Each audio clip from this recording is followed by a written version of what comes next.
어서 오세요. 오늘 즐거운 시간 되세요. 인사말이 목구멍에서 멈췄다. 소파에 앉아 웃고 있는 남자, 바로 제 전 남편 김태민이었다. 3년 만에 재회하지만 이런 곳에서 이런 모습으로 만날 줄은 꿈에도 몰랐다. 제 이름은 정수진, 올해 53세입니다. 3년 전까지만 해도 저는 평범한 주부였어요. 25년간 결혼 생활을 했지만 성격 차이와 가치관 충돌로 남편 김태민과 이혼하게 되었습니다. 불륜이나 그런 건 없었어요. 그냥 함께 살기엔 너무 달랐던 거죠. 이혼 과정에서 가장 힘들었던 건 딸아이 문제였어요. 당시 대학교 2학년이었던 예진이는 아버지와 어머니 사이에서 정말 고민이 많았거든요. 엄마, 아빠 정말 헤어지는 거예요? 예진이의 눈에 눈물이 가득했어요. 그 모습을 보는 게 가장 가슴 아팠죠. 예진아, 미안해. 엄마, 아빠가 더 이상 함께 살 수 없을 것 같아.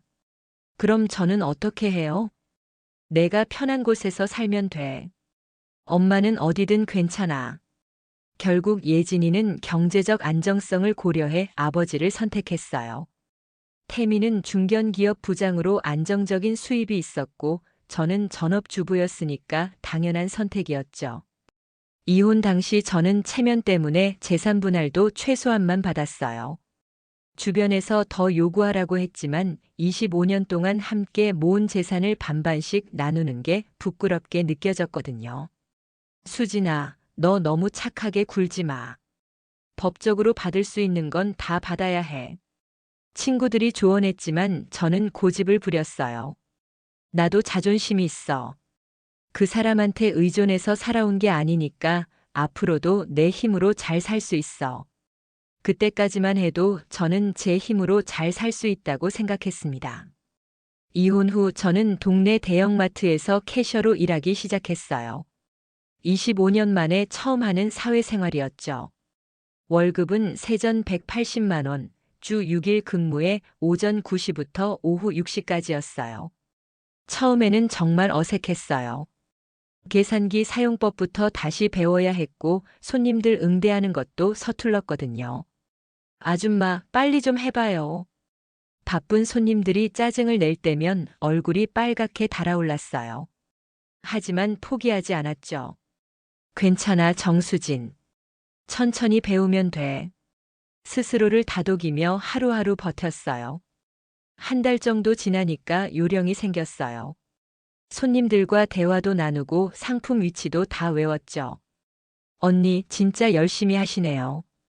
처음인 것 같지 않아요. 동료들도 인정해주기 시작했어요. 월세 40만 원짜리 원룸에서 살면서 빠듯하긴 했지만 그래도 정직하게 살고 있다는 자부심이 있었어요. 매달 통장에 찍히는 180만 원을 보면서 뿌듯함을 느꼈거든요.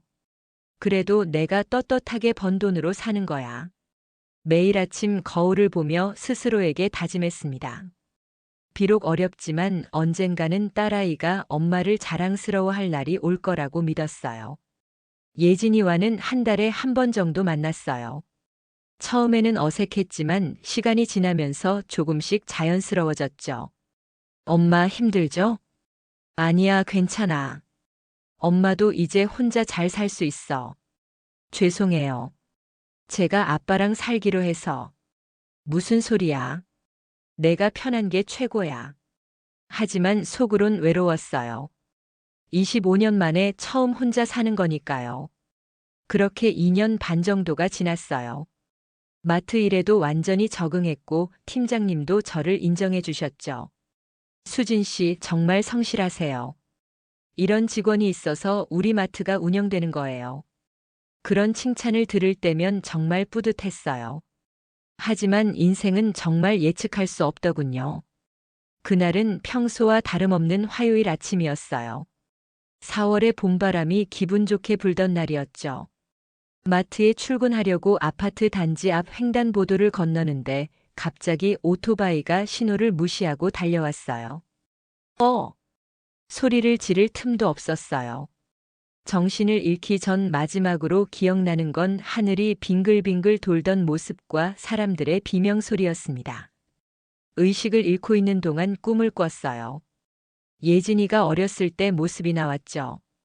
유치원 운동회에서 달리기를 하는데 넘어져서 우는 예진이를 안아주던 기억이었어요. 엄마가 호호해줄게. 아파요, 엄마. 금방 나을 거야.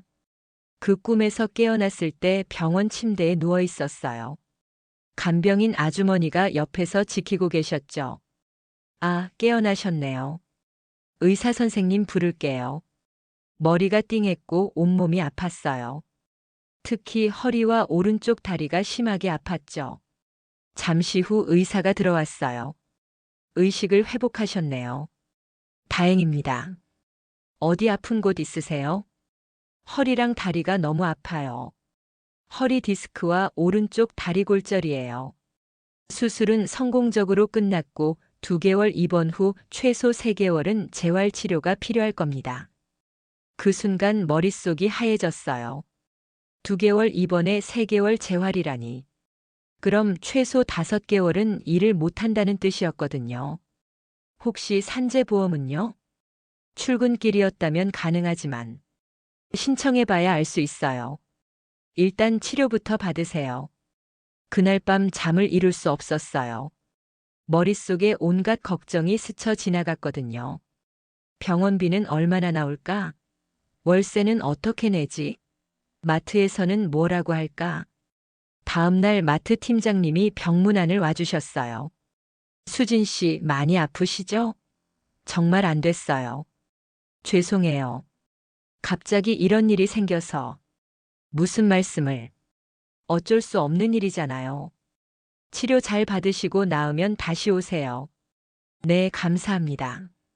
하지만 속으론 불안했어요. 5개월씩이나 쉬면 제 자리가 남아있을까 싶어서요. 산재 신청 결과는 거부였어요.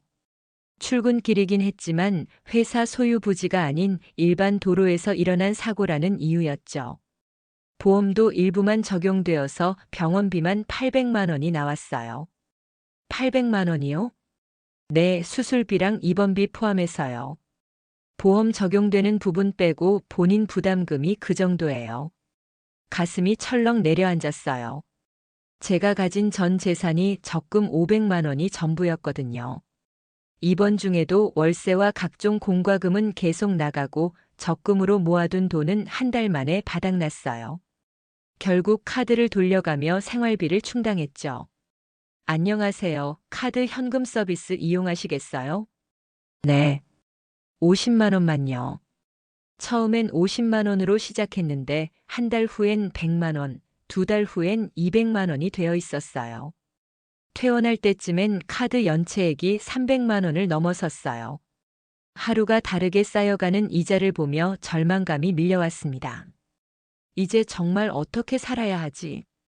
휠체어를 타고 원룸으로 돌아온 날 우편함에는 연체 독촉장이 가득했어요. 전기요금 체납 통지서, 가스 공급 중단 경고문까지. 모든 게 현실이었습니다.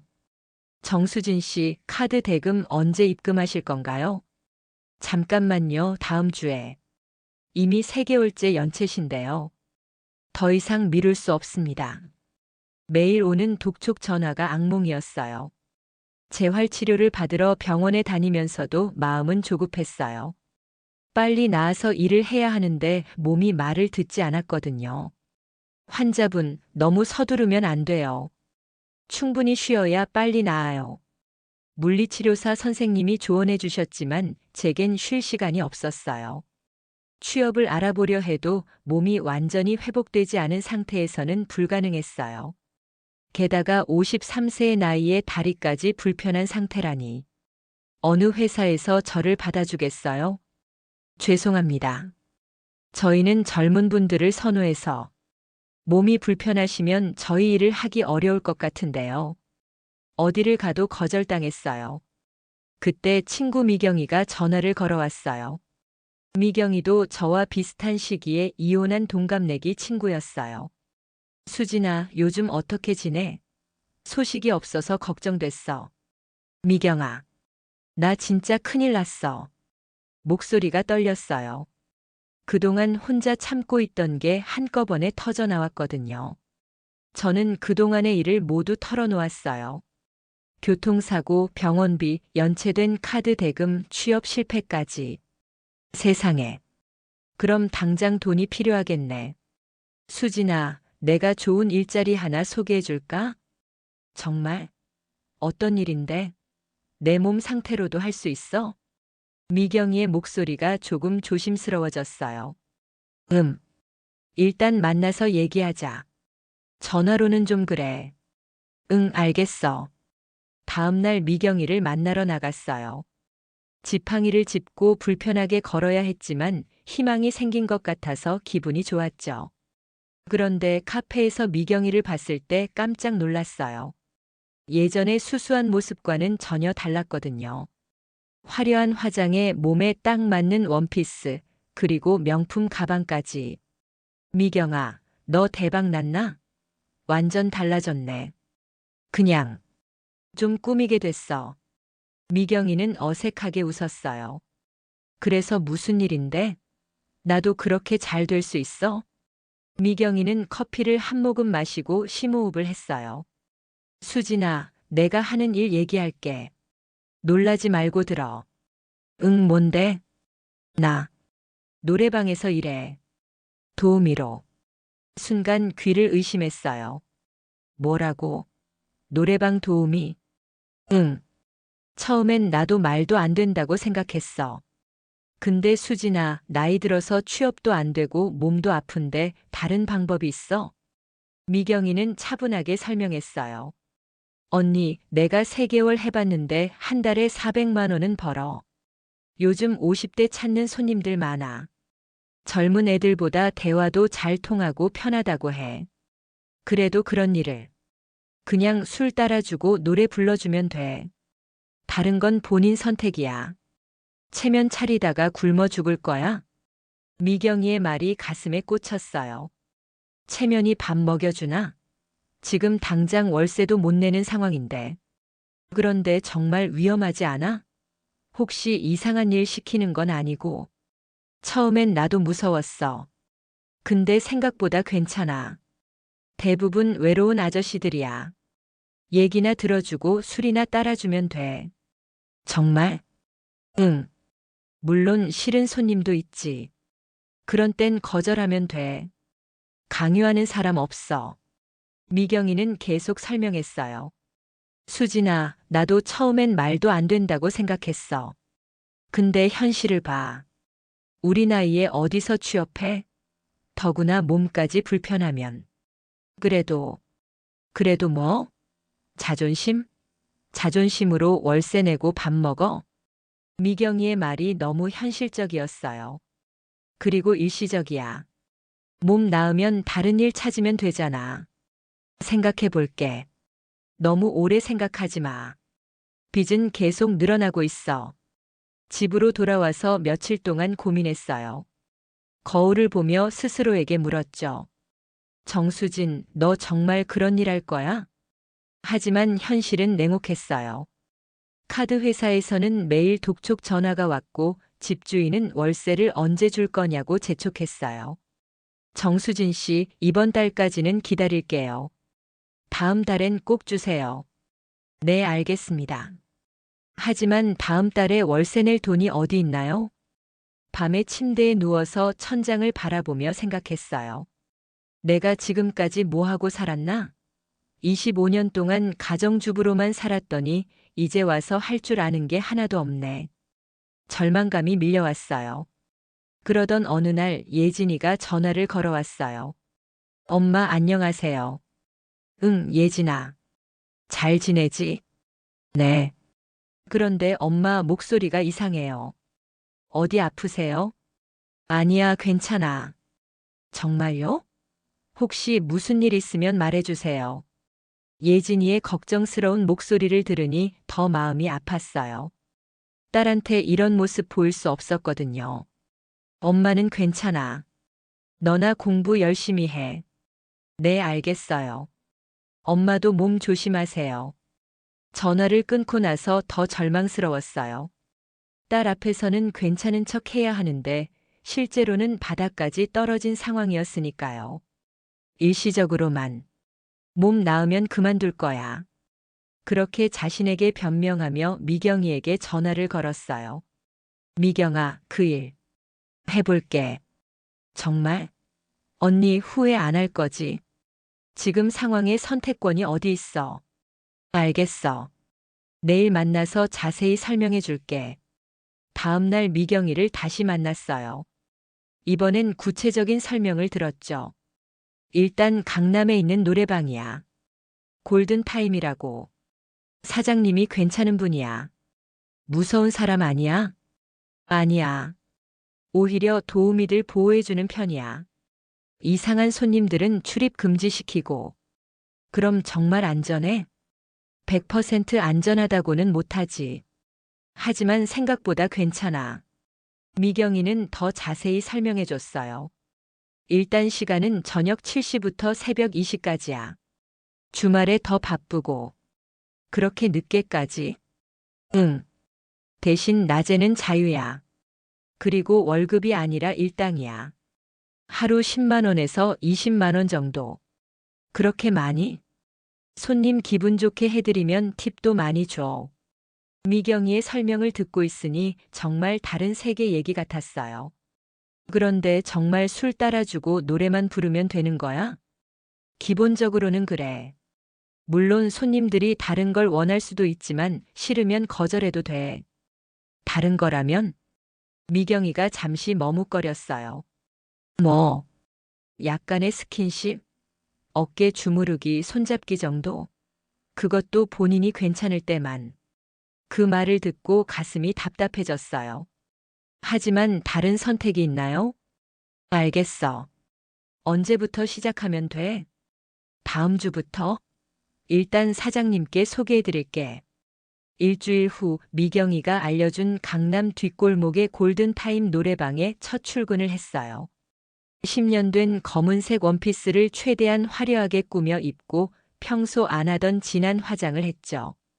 지하철을 타고 강남역으로 가는 내내 가슴이 두근거렸어요.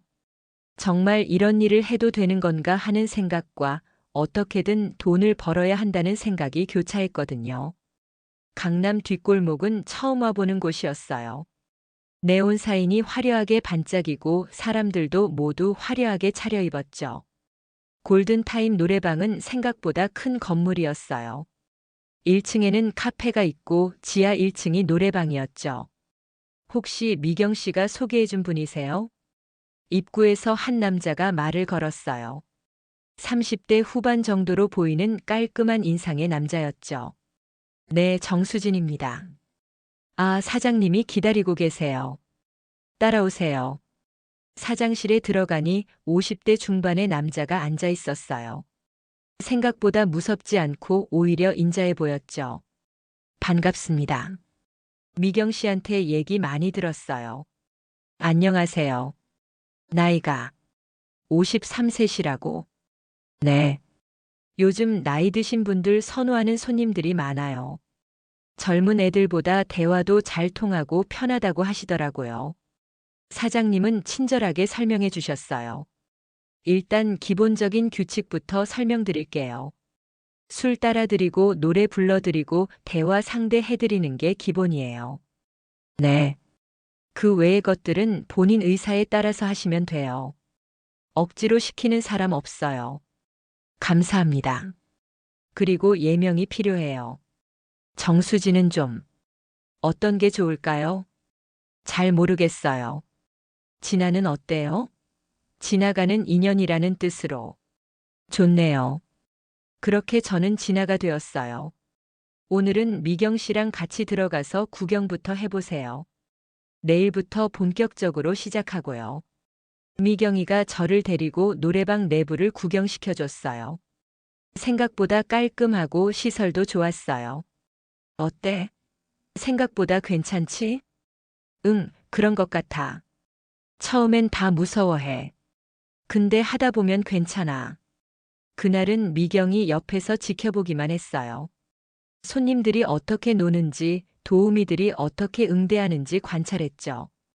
대부분 40대 후반에서 50대 초반의 중년 남성들이었어요. 회사원처럼 보이는 사람들이 대부분이었고 생각보다 정중했어요. 진아 씨, 내일부터 본격적으로 시작하시는 거죠? 네. 걱정 마세요.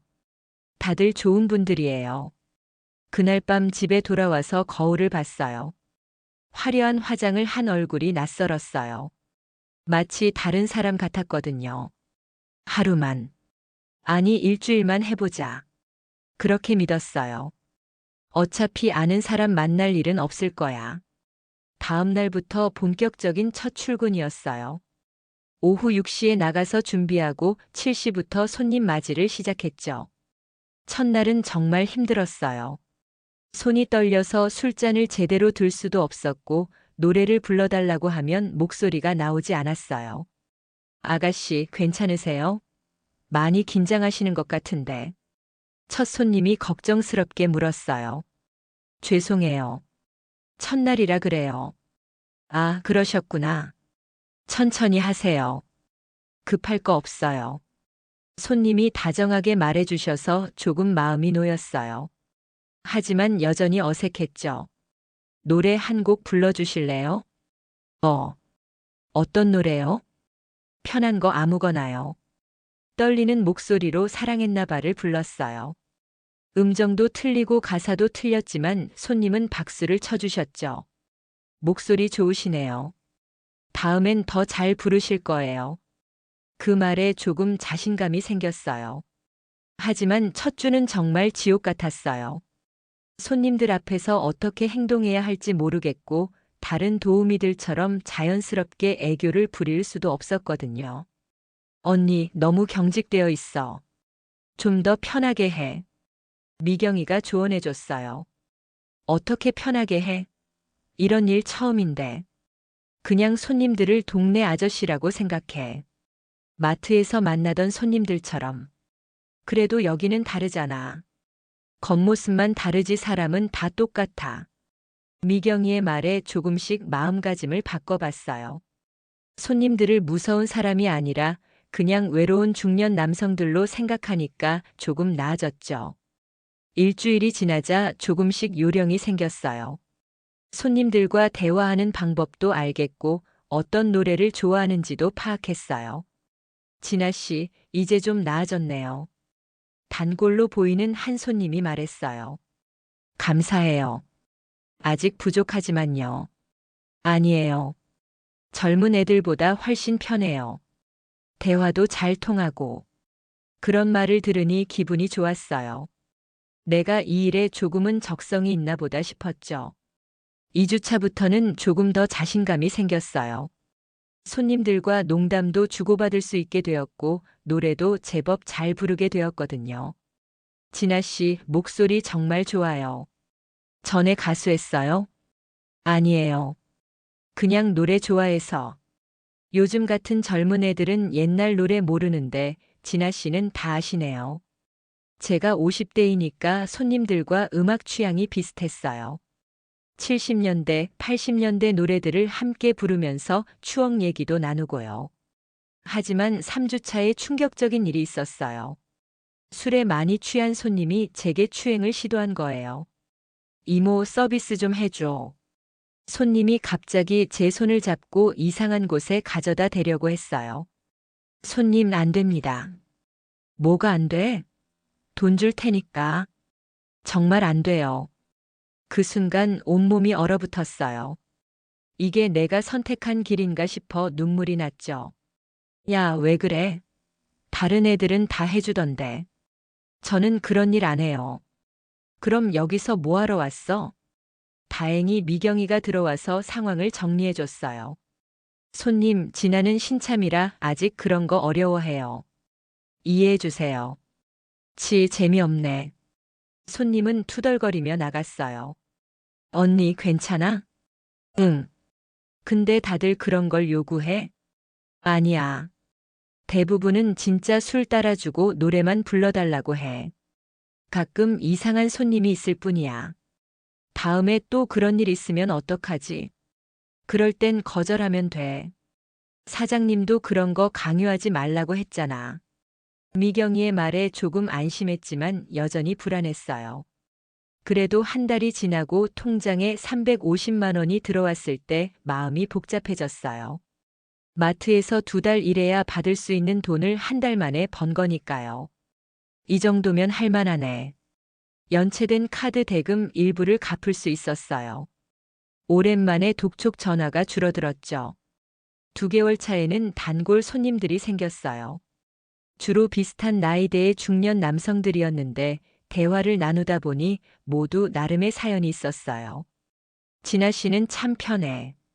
젊은 애들은 이해를 못해. 김 과장이라는 단골 손님이 말했어요. 무슨 말씀을요? 회사 일 가정 문제. 이런 얘기하면 젊은 애들은 지겨워해. 근데 진아 씨는 잘 들어줘. 힘든 얘기도 들어주고 위로도 해주고. 박 부장이라는 분도 동조했어요.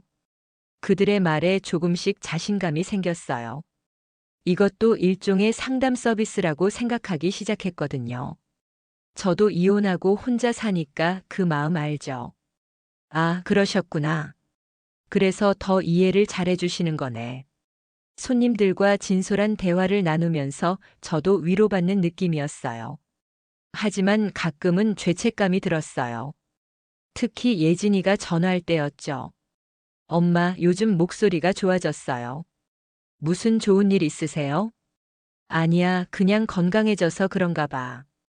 다행이에요. 그런데 엄마 언제 만날 수 있어요? 다음에. 엄마가 요즘 좀 바빠서. 거짓말을 할 때마다 가슴이 아팠어요. 3개월째에는 월 500만 원을 벌었어요. 팁까지 포함한 금액이었죠. 연체된 카드 대금을 모두 정리하고 밀린 월세도 냈어요. 언니 정말 대단해. 벌써 이렇게 적응했네. 미경이가 부러워하며 말했어요. 그냥 어쩔 수 없으니까. 조금만 더 하자. 몸 완전히 나을 때까지만. 응, 그럴게. 그렇게 다짐하며 4개월째에 접어들었어요. 이제는 완전히 적응해서 노래방 생활이 일상이 되었죠. 오후 7시에 출근해서 새벽 2시에 퇴근하는 패턴에 익숙해졌고, 낮에는 휴식을 취하며 미용 관리에 신경 썼어요. 옷차림도 완전히 바뀌었죠. 피부과에서 관리도 받고 네일샵에서 손톱도 예쁘게 꾸몄어요. 머리도 파마를 했고 화장품도 비싼 걸로 바꿨어요. 언니 완전 달라졌네. 진짜 예뻐졌어. 미경이가 감탄하며 말했어요. 거울을 보니 정말 달라져 있었어요. 3개월 전에 초췌했던 모습은 온데간데 없고 화려하고 자신감 넘치는 여성이 되어 있었거든요. 수진이는 점점 사라지고 진아만 남아가는 것 같았어요. 손님들도 제 변화를 알아봤어요. 진아 씨 처음 왔을 때랑 완전 달라졌네요. 훨씬 예뻐졌어요. 감사해요. 자신감도 생겼고. 이제 진짜 프로 같아요. 그런 칭찬을 들을 때마다 뿌듯했어요. 내가 이 일에 재능이 있나 보다 싶었죠. 가끔은 예전 마트에서 일하던 때가 생각났어요. 하루 종일 서서 계산하고 손님들한테 눈치 보고 180만 원 받고 기뻐하던 때요. 그때는 정말 순진했지. 이제는 하룻밤에 그 돈의 절반을 벌 수 있었거든요. 하지만 마음 한구석에서는 불안감이 자라고 있었어요. 이 일을 언제까지 해야 할까? 정말 몸이 나으면 그만둘 수 있을까? 그런데 그날이 왔습니다.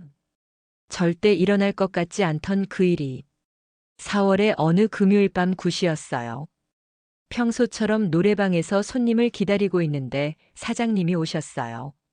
진아 씨 6번 룸에 중견기업 부장님들 오셨어요. 승진 축하 모임이래요. 분위기 좋게 해드려요. 네, 알겠습니다. VIP 손님들이라는 얘기였어요. 팁도 많이 주실 것 같아서 기분이 좋았죠. 별 생각 없이 6번 룸 문을 열었어요. 그런데 어서 오세요. 오늘 즐거운 시간 되세요. 인사말이 목구멍에서 멈췄어요. 소파에 앉아 웃고 있는 남자 바로 제 전 남편 김태민이었거든요. 심장이 멈추는 줄 알았어요. 온몸이 얼어붙었죠. 하지만 최대한 태연한 척 했어요. 태미는 술에 취해 있었고 아직 저를 알아보지 못하는 것 같았거든요. 진한 화장과 화려한 옷차림 때문에 완전히 다른 사람으로 보였을 거예요. 안녕하세요. 오늘 즐거운 시간 되세요. 목소리가 떨렸지만 최대한 자연스럽게 연기했어요. 오늘 우리 김 부장 승진 축하하는 자리야. 동료 중 한 명이 신나게 말했어요. 그들 모두 제가 아는 얼굴들이었어요. 태민의 회사 동료들이었거든요. 이 상황이 얼마나 아이러니한지. 제가 태민의 승진을 축하해주는 자리에 노래방 도우미로 앉아있다니. 축하드려요 건배. 억지로 웃으며 술잔을 들었어요. 손이 덜덜 떨렸지만 들키지 않으려고 애썼죠. 진아 씨 맞죠? 사장님이 추천해 주셨어요. 네, 맞아요. 오늘 정말 즐거운 시간 보내세요. 태미는 여전히 저를 못 알아보는 것 같았어요. 술에 취해서 해벌쭉 웃고 있었거든요. 1시간 정도 지났을까요? 분위기가 무르익을 무렵 태민이 갑자기 제 얼굴을 자세히 쳐다보기 시작했어요. 혹시 심장이 터질 것 같았어요. 아니야, 착각이겠지. 다행히 옆에 있던 동료가 태민의 어깨를 두들겼어요. 부장님, 뭘 그렇게 빤히 봐요? 미안해요. 우리 부장님이 술이 좀 들어가서. 아니에요, 괜찮아요. 가슴이 쿵쾅거렸지만 애써 태연한 척했어요. 하지만 태민의 시선은 계속 저를 따라다녔어요. 술에 취했지만 뭔가 수상하다는 듯한 표정이었거든요. 화장실 좀 다녀올게요. 저는 급히 자리를 뜨고 화장실로 달려갔어요. 거울을 보니 얼굴이 새하얗게 질려 있었어요. 진정해, 정수진. 알아볼 리 없어. 3년 전과 완전히 다르잖아. 찬물로 얼굴을 씻고 화장을 고쳐 한 후 다시 룸으로 돌아갔어요.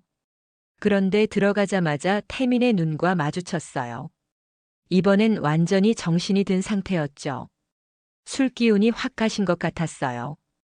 태민의 눈이 점점 커지더니 수진이? 그 순간 세상이 멈춘 것 같았어요. 다른 동료들도 갑자기 조용해졌고 모든 시선이 저에게 집중됐어요. 죄송합니다만 저를 잘못 아신 것 같은데요. 마지막까지 부정해 보려 했지만 태민의 눈빛이 확신에 차 있었어요. 정수진 맞지? 내가 어떻게 널 못 알아봐. 태민이 일어서더니 제게 다가왔어요. 부장님, 이분을 아세요? 동료 중 한 명이 궁금해하며 물었어요. 순간 룸 안의 분위기가 이상해졌어요. 모든 사람이 저와 태민을 번갈아 쳐다보고 있었거든요. 잠깐만. 다들 먼저 나가서 기다려. 태민이 손으로 제지하며 말했어요. 부장님, 무슨 일이에요? 그냥 개인적인 일이야. 잠깐만 기다려줘. 동료들은 영문도 모른 채 어색하게 룸을 나갔죠. 서로 눈짓하며 뭔가 수상하다는 표정이었어요. 이제 룸에는 태민과 저만 남았어요. 3년 만에 재회였지만 최악의 상황이었죠. 방문이 닫히자 태민이 소파에 털썩 주저앉았어요. 머리를 감싸 안고는 한숨을 크게 내쉬었죠. 도대체 무슨 일이야? 마트에서 일한다고 했잖아. 태민의 목소리는 당황스러움과 충격이 뒤섞여 있었어요. 그냥 일하는 거야. 더 이상 숨길 수도 없고 변명할 수도 없었어요. 일이라고? 이런 곳에서? 응. 수진아. 태민이 고개를 들어 저를 바라봤어요. 그의 눈에는 믿을 수 없다는 표정이 가득했죠. 대체 무슨 일이 있었던 거야? 태민이 다가오며 제 손을 잡으려 했지만 저는 뒤로 물러섰어요. 손대지 마. 수진아, 설명해줘. 왜 이런 곳에서? 교통사고 나고. 돈이 필요해서. 그럼 나한테 연락을 하든지. 왜 이런 일을? 당신한테? 이혼한 사이에 뭘 봐라. 그래도 이런 건 아니잖아. 태민의 목소리가 높아졌어요. 분노보다는 당황스러움이 더 컸던 것 같아요. 그럼 어떻게 해? 굶어 죽어? 다리 절뚝거리는 50대를 어디서 써줘? 딸은 알고 있어? 그 질문에 가슴이 철렁 내려앉았어요. 절대 모르게 할 거야. 수진아, 당신이 뭘 알아? 혼자 사는 게 얼마나 힘든지. 당신은 승진해서 잘 사는데. 제 목소리도 점점 높아졌어요. 그동안 억눌러왔던 감정들이 터져나왔거든요. 이런 일 하는 거 창피하지도 않아? 창피? 굶어 죽는 것보다 낫지. 왜 이렇게까지? 당신 때문이야. 당신이 나를 이렇게 만든 거야. 내가? 이혼할 때 재산 분할도 제대로 안 해주고 딸도 뺏어가고. 나 혼자 어떻게 살라고. 사실 재산 분할은 제가 체면 때문에 포기한 것이었지만 그때는 분노에 휩싸여 있었어요. 수진아, 진정해. 재산 분할은 내가 뭐? 내가 포기했다고. 그럼 당신은 왜 말리지 않았어? 나 혼자 어떻게 살지 걱정해주지도 않고. 태미는 할 말을 잃었어요. 한참 동안 침묵이 흘렀죠. 그때 룸문이 살짝 열리고 동료가 고개를 내밀었어요. 부장님 괜찮으세요? 회식 어떻게 할까요? 아, 그냥. 오늘은 여기서 마무리하자. 미안하다. 네. 벌써요? 개인적인 일이 좀 있어서. 알겠습니다. 동료들이 어리둥절해하며 나간 후 태민이 다시 입을 열었어요. 수진아, 이 일 그만둬. 왜? 이런 일 하면서 살 순 없잖아. 그럼 당신이 책임질 거야? 태민은 대답하지 못했어요. 우리는 이미 남남이었으니까요. 나 이제 가야 해. 다른 손님도 있어. 수진아, 잠깐만. 태민아, 우리는 이미 끝난 사이야. 오늘 일은 없던 걸로 해줘. 그렇게 말하고 룸을 나왔어요. 복도에서 다른 동료들과 마주쳤는데 그들의 눈빛이 이상했어요. 수군수군대는 소리가 들렸어요. 부장님, 전 부인이 여기서 일한다고. 어색하겠다. 우리가 본 건 비밀로 해야겠네. 안녕히 가세요. 어색하게 인사를 받으며 그들을 보내드렸어요. 그날 밤은 정말 길게 느껴졌죠. 다른 손님들을 받으면서도 계속 태민 생각이 났어요. 그의 충격받은 표정, 당황스러워하는 모습이 자꾸 떠올랐거든요. 새벽 2시에 퇴근할 때까지 마음이 복잡했어요. 부끄러움, 분노, 서러움이 뒤섞여 있었죠. 집에 돌아와서 거울을 봤어요. 화려한 화장을 한 얼굴이 낯설었어요. 이게 정말 나인가 싶었죠. 화장을 지우고 나니 3년 전의 수진이가 나타났어요. 주름지고 지친 얼굴이었죠. 내가 뭘 하고 있었지? 3일 동안 노래방에 나가지 않았어요. 원룸에서 아무것도 하지 않고 멍하니 있었어요. 과거 마트에서 성실하게 일하던 때가 떠올랐어요. 비록 돈은 적었지만 떳떳했던 그때가 그리웠어요. 돈 때문에 모든 걸 잃었구나. 깊은 후회가 밀려왔어요. 나흘째 되는 날 태민에게서 전화가 왔어요. 수진아, 나야. 뭐야? 만나자. 할 얘기가 있어. 할 얘기 없어. 제발. 한 번만. 목소리에 간절함이 묻어 있었어요. 동료들한테 말했어? 아니야. 아무한테도 안 했어. 정말? 응. 약속해. 결국 근처 카페에서 만났어요. 태미는 많이 초췌해 보였어요. 3일 동안 하나도 못 잤어. 그게 내 탓이야? 수진아, 내가 도와줄게. 됐어. 당신 도움 필요 없어. 그래도 이런 일은 계속하면 안 되잖아. 그럼 뭐 어떡해? 지금까지 벌어놓은 돈으로 당분간은 살 수 있어. 사실 그동안 번 돈으로 빚을 정리하고 당분간 생활할 수는 있었어요. 다시 취업해봐. 내가 추천서라도 써줄게. 53세의 다리 불편한 여자를 누가 써줘? 방법이 있을 거야. 태민의 진심 어린 모습을 보니 마음이 흔들렸어요. 하지만 자존심이 허락하지 않았죠. 그냥 내버려둬. 내 인생이야. 그렇게 말하고 자리를 떴어요. 집으로 돌아와서 생각해 봤어요. 정말 이대로 살 수는 없겠다는 생각이 들었어요. 이렇게 살면 안 되겠어. 다시 시작하자. 딸한테 떳떳한 엄마가 되고 싶어. 돈이 적어도 정직하게 살자. 그렇게 결심하고 노래방을 그만두었어요. 사장님은 아쉬워했지만 강요하지는 않았죠. 진아 씨 같은 분이 그만두니까 아깝네요. 혹시 마음 바뀌면 언제든 연락하세요. 감사했습니다. 마지막 인사를 하고 노래방을 나설 때 정말 새로운 시작이라는 느낌이 들었어요. 하지만 현실은 여전히 어려웠어요. 몸이 완전히 회복되지 않은 상태에서 취업하기는 쉽지 않았거든요. 1개월, 2개월이 지나면서 저축해둔 돈이 바닥나기 시작했어요. 다시 절망적인 상황에 처한 거죠. 다시 그 일을 해야 하나? 유혹이 들기 시작했어요. 미경이도 계속 연락해서 돌아오라고 했고요. 언니, 왜 그만뒀어? 다시 와. 사장님도 기다리고 있어. 아니야, 미경아. 나는 이제 그런 일 안 할 거야. 그럼 뭘 할 건데? 나이에 취업도 안 되는데. 미경이의 말이 현실적이긴 했지만 제 마음은 이미 돌아섰어요. 그때 기적 같은 일이 일어났어요. 동네 전통시장에서 장을 보는데 한 상인 아주머니가 말을 걸어왔어요. 아가씨, 혹시 일자리 찾으세요? 네. 갑자기 왜요? 우리 마트에서 계산원 찾고 있는데 경험 있으시면 일해보실 생각 없으세요?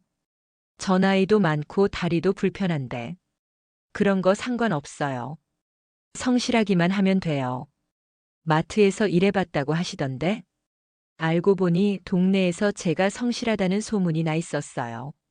아파서 쉬는 동재 시도 한계속 편집 알고 보니 동네에서 제가 성실하다는 소문이 나 있었어요. 아파서 쉬는 동안에도 이웃들과 좋은 관계를 유지했던 게 도움이 된 거죠. 아파트 관리사무소에서 추천해 주셨어요. 어려운 일 있을 때도 항상 정직하게 해결하시는 분이라고. 감사해요. 한번 해보겠습니다. 내일 사장님께 소개해 드릴게요. 그렇게 새로운 기회가 찾아왔어요. 다음 날 중형마트 사장님을 만났는데 50대 후반의 인자한 분이셨어요. 김 사장님한테 얘기 많이 들었어요. 성실하시다고. 네, 열심히 하겠습니다. 마트 경험도 있으시고 나이도 적당하시고 손님들한테도 친근하게 다가갈 수 있을 것 같아요. 감사합니다. 월급은 이전 마트와 비슷할 거예요. 시간도 비슷하고요. 돈은 예전과 똑같았지만 마음은 한결 가벼웠어요. 떳떳하게 일할 수 있다는 것만으로도 행복했거든요. 첫 출근 날 동료들이 반겨주었어요. 언니 반가워요. 김 사장님한테 얘기 많이 들었어요. 잘 부탁드려요. 힘든 일 많이 겪으셨나 봐요. 눈빛이 남다르세요. 그냥 인생이 한 바퀴 돈 것 같아요. 진솔한 대화를 통해 진짜 친구들도 만났어요. 과거를 완전히 숨기지는 않되 적당히 얘기하니까 오히려 사람들이 저를 이해해 주더라고요. 언니 정말 강하신 것 같아요. 저 같으면 못 버텼을 거예요. 그때는 어쩔 수 없었어요. 사람은 궁지에 몰리면 어떻게든 살아남으려고 하나 봐요. 일하면서 점점 예전의 활기를 되찾아갔어요. 손님들과의 대화도 즐거웠고 정직하게 번 돈으로 생활한다는 것이 얼마나 소중한지 새삼 깨달았어요. 6개월 후 저는 완전히 다른 사람이 되어 있었어요.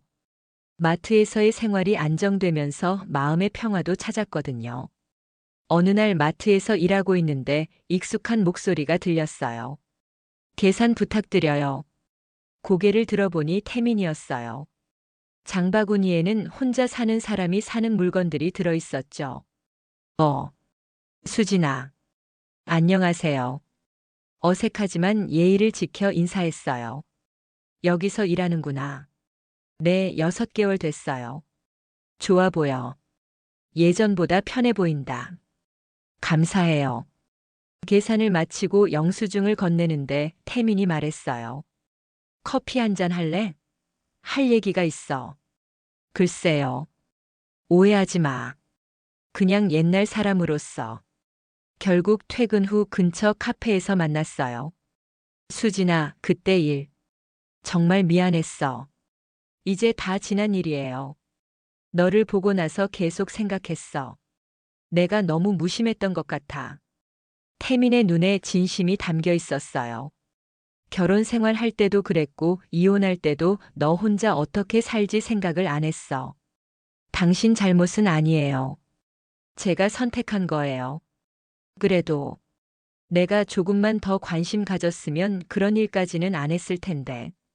태민 씨, 이제 그런 얘기 하지 말아요. 저는 그 일을 후회하지 않아요. 응? 그 일이 있었기에 지금의 제가 있는 거예요. 진짜 중요한 게 뭔지 알게 됐거든요. 태민은 의외라는 표정을 지었어요. 돈이 전부가 아니라는 걸 깨달았어요. 떳떳하게 사는 게 얼마나 중요한지도요. 수진아.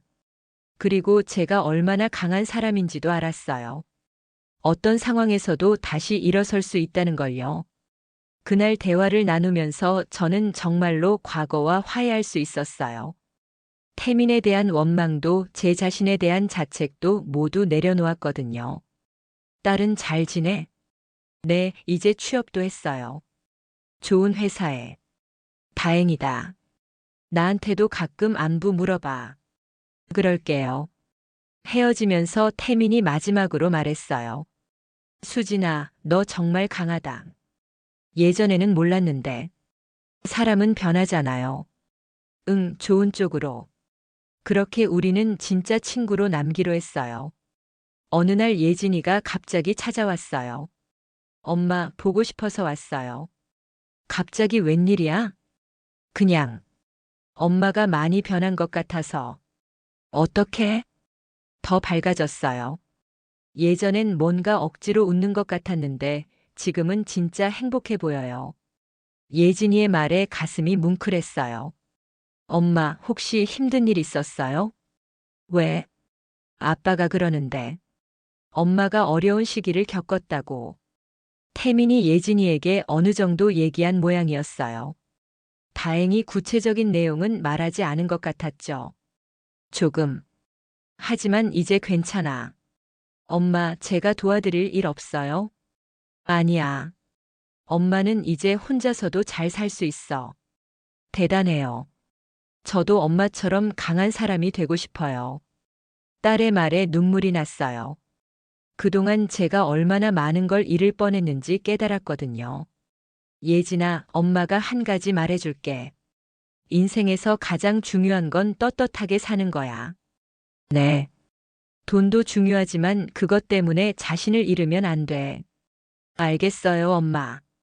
그날 밤 혼자 있으면서 지난 세월을 돌아봤어요. 노래방에서 일했던 그 4개월 분명히 제 인생에서 가장 어두운 시간이었어요. 하지만 그 시간이 있었기에 지금의 저도 있는 거라고 생각해요. 모든 경험에는 의미가 있다고 믿어요. 좋은 경험은 우리를 성장시키고 나쁜 경험은 우리를 강하게 만들어주니까요. 1년이 더 지나고 저는 마트에서 팀장으로 승진했어요. 성실함을 인정받은 결과였죠. 수진 팀장님 축하해요. 동료들이 축하해 주었어요. 감사해요. 앞으로도 열심히 할게요. 정말 본받을 점이 많아요. 어떤 어려움이 있어도 포기하지 않으시고 그런 말을 들을 때마다 뿌듯했어요. 요즘은 비슷한 처지의 여성들을 위한 봉사활동도 하고 있어요. 갑작스러운 이혼이나 사고로 경제적 어려움에 처한 분들을 상담해 드리는 일이에요. 선생님, 저는 정말 어떻게 해야 할까요? 너무 절망스러워요. 포기하지 마세요. 길은 항상 있어요. 제 경험을 바탕으로 그분들에게 희망을 주려고 노력해요. 물론 제가 겪었던 극단적인 선택에 대해서는 권하지 않지만 인생은 포기하지 않는 한 반드시 기회가 온다는 걸 강조해요. 하지만 너무 힘들어요. 도저히 버틸 수가 없어요. 저도 그렇게 생각했어요. 하지만 버텨냈더니 새로운 길이 보이더라고요. 정말 그럴까요? 네, 확신해요. 다만 조금 더 시간이 필요할 뿐이에요. 그분들의 눈에서 희망의 빛이 돌아오는 걸 볼 때마다 보람을 느껴요. 지금 이 글을 보시는 분들 중에도 비슷한 어려움을 겪고 계신 분이 있을지 모르겠어요. 경제적인 어려움 때문에 극단적인 선택을 고민하고 계신 분들도 있을 거고요. 제가 드리고 싶은 말씀은 이거예요. 어떤 상황에서도 포기하지 마세요. 길은 항상 있어요. 다만 보이지 않을 뿐이죠. 저처럼 잘못된 선택을 할 수도 있어요. 하지만 그것조차도 끝이 아니에요. 다시 일어설 수 있어요.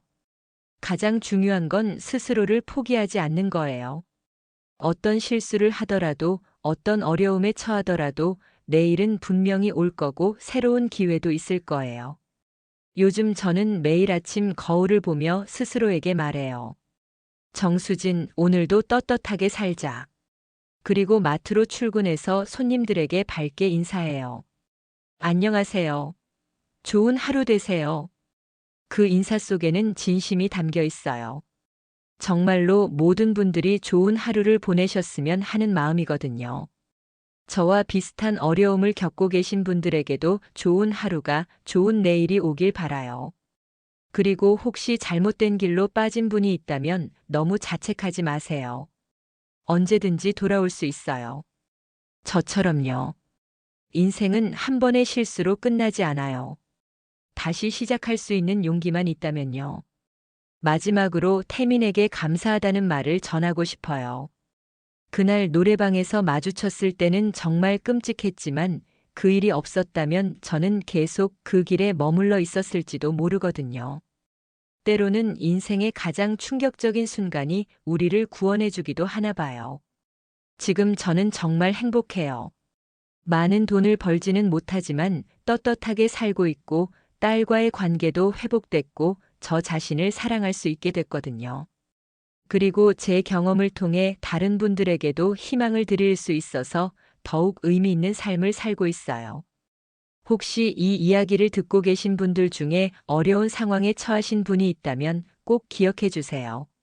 어둠이 가장 깊을 때가 새벽이 가장 가까울 때라는 걸요.